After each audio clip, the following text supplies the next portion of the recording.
আপনি জেনে অবাক হবেন বাংলাদেশে এমন একটি জায়গা রয়েছে যেখানে বছরের পর বছর আমাদের প্রশাসন ঢুকতে ভয় পেত।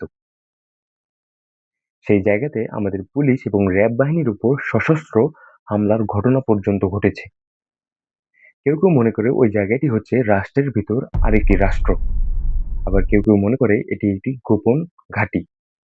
আবার অনেকেই মনে করে এটি হচ্ছে একটি বিশাল অস্ত্র ভান্ডার। এখন বর্তমানে ওই জায়গার উপর একের পর এক অভিযান চালাচ্ছে আমাদের সেনাবাহিনী, পুলিশ এবং র্যাব।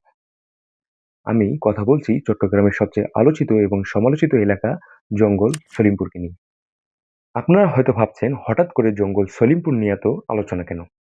এর কারণ হলো বেশ কয়েকদিন আগে গভীর রাতে সেখানে র্যাবের একটি অস্থায়ী ক্যাম্পে হামলার ঘটনা ঘটে। র্যাবের ভাষ্যমতে ইয়াসিন বাহিনী নামে একটি সশস্ত্র গ্রুপ ওই হামলার সঙ্গে জড়িত ছিল। গুলি করা হয়, পরে ভেঙে ফেলা হয় হাত ও পায়ের আঙুল। সেই তারা শুধু গুলি চালিয়েই থেমে থাকেনি, বরং তারা বুলডোজার এনে র্যাবের ওই অস্থায়ী ক্যাম্পটি পুরোপুরি ধ্বংস করে দেয়। এমনকি আইন শৃঙ্খলা বাহিনী যাতে র্যাবের ওই দলটিকে সাহায্য করতে না পারে, সেই জন্য ওই অস্থায়ী ক্যাম্পে যাওয়ার সকল রাস্তা এবং কালভার্ট ধ্বংস করে দেয় তারা। এটা কিন্তু কোনো সাধারণ ঘটনা নয়, কারণ বিপদে পড়া রাষ্ট্রীয় বাহিনীকে আরেক রাষ্ট্রীয় বাহিনী যখন সাহায্য করতে পারে না, তখন সেটা দেশের নিরাপত্তা ইস্যুতে অনেক বড় প্রশ্ন তোলে। দেখুন, জঙ্গল সলিমপুরের ইতিহাস কিন্তু অনেক পুরনো। এই এলাকায় প্রায় ৩,০০০ একরেরও বেশি খাস জমি রয়েছে। প্রশাসনের দাবি অনুযায়ী এই এলাকায় বিভিন্ন ধরনের ভূমিদস্যু, চাঁদাবাজ এবং বিভিন্ন সশস্ত্র গ্রুপের উপস্থিতি লক্ষ্য করা যায়।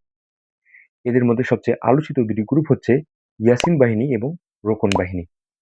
এলাকাবাসীর ভাষ্যমতে তাদের এলাকার এক অংশ নিয়ন্ত্রণ করত ইয়াসিন বাহিনী, আরেক অংশ নিয়ন্ত্রণ করত রোকন বাহিনী।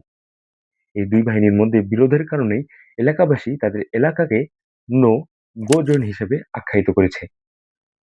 এখন প্রশ্ন হলো, কেন স্বরাষ্ট্রমন্ত্রী, বিজিবি মহাপরিচালক থেকে শুরু করে আইন শৃঙ্খলা বাহিনীর ঊর্ধ্বতন কর্মকর্তারা ওই এলাকাটাতে ছুটে যাচ্ছেন?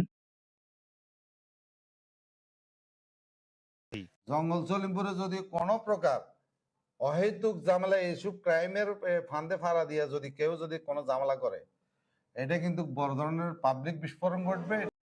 এর একটা কারণ হতে পারে, সরকার হয়তো দেশবাসীকে দেখাতে চায় যে দেশের কোনো অঞ্চলই আইন শৃঙ্খলার ঊর্ধ্বে নয়। র্যাবের উপর হামলার পরপরই সেনাবাহিনী থেকে শুরু করে দেশের সকল নিরাপত্তা বাহিনী ওই এলাকায় তাদের অভিযান শুরু করে দিয়েছে। বিভিন্ন সূত্র মতে জানা যায় আইন শৃঙ্খলা বাহিনীর কয়েকশো সদস্য সেখানে মোতায়েন করা রয়েছে। এখন এই বিষয়ে আপনার মতামত কি? কমেন্টে জানাতে পারেন।